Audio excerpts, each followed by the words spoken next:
Hello, Serge here from the back porch. Today I want to talk about finish, and it relates to a few of the daily lessons we did before when I was talking about and had DJ with me about what we were working on with him at the Honda Classic. And if you recall, in some of those lessons we talked about putting, but we also talked about his finish. And specifically, DJ had gotten to the point where instead of finishing in the tee finish really close here, he was bleeding out to the side over here and getting what we call a little deep and wide. And if you're doing that, that means you're likely could be pulling across the ball before impact, which is going to get you hitting the ball, if you release the square at impact, starting the ball left and going left, and or holding on a little bit longer to stop it from going left, even though you're finishing left. So the compensation would be holding on longer and could open up the right, which is what he was having more of. He was hanging them out to the right rather than pulling them. And so I kept going on it, and this is something that it's almost like a never-ending thing with me and DJ and his swing, is that he's been tending for the last year or two to get a little deep. And because I've talked about it so many times, when I brought it up again, he said, "Well, Dad, you know, I know that the finish is messed up because I'm not quite right in the transition and moving to impact." And I said, "Correct, Deej, but the point is yes." So many people say, well, what does the finish do? Oh, why is it so important? Because I've already hit the ball, so what can the finish do? Well, where you finish up here started way back here in your backswing. So in your backswing and your approach to impact. And so correcting this can correct that. But the thing that I want to stress is, yes, DJ's answer was correct. Very likely the problem started here on the approach to the ball, somewhere in the backswing, down in the transition, the approach to the ball, and then to go there. But what we need to realize is that a term I want to really stress, and I really would like you all to start thinking about this when you swing, is focus on the finish.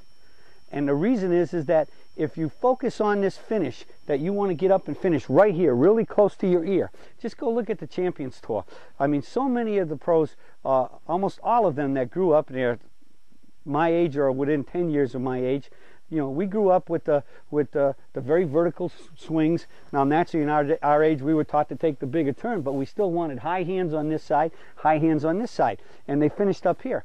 And the key is that when you focus on the finish, if you want to get to a really smooth flowing and what feels like an inline finish where you go in that forward mitten straight up the tree, that alone, to really focus there, is going to get you to be making better finishes, even if something back here is a little bit off.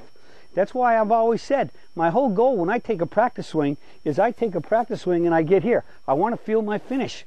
Boom. I want to feel that finish right there. And when I feel what I want, when I step up to the ball, the whole key is that I swing the field to get right there. And the focusing here helps control and make more consistent what's going on back here.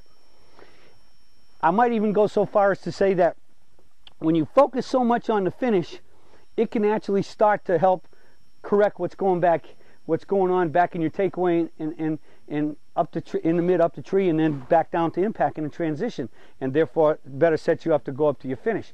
So I think, like, as we know, if we have a whole bunch of dominoes here and I push the first domino back down, poof, they all go.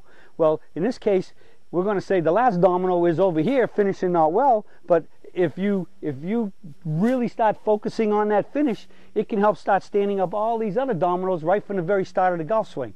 Because again, what's the definition of a good swing? It's smooth, it's fewer angles, right? Secret number one is golf swing is all about making fewer angles. The fewer angles, the better.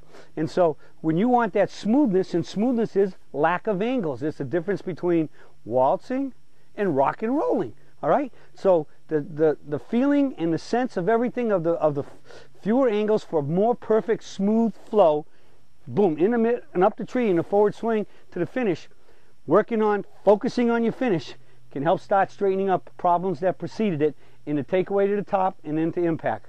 So folks, let's try to make good practice swings, focus on the finish, feel that finish, and then swing that field to the tee finish, and you'll start hitting it more solid, straight, and longer.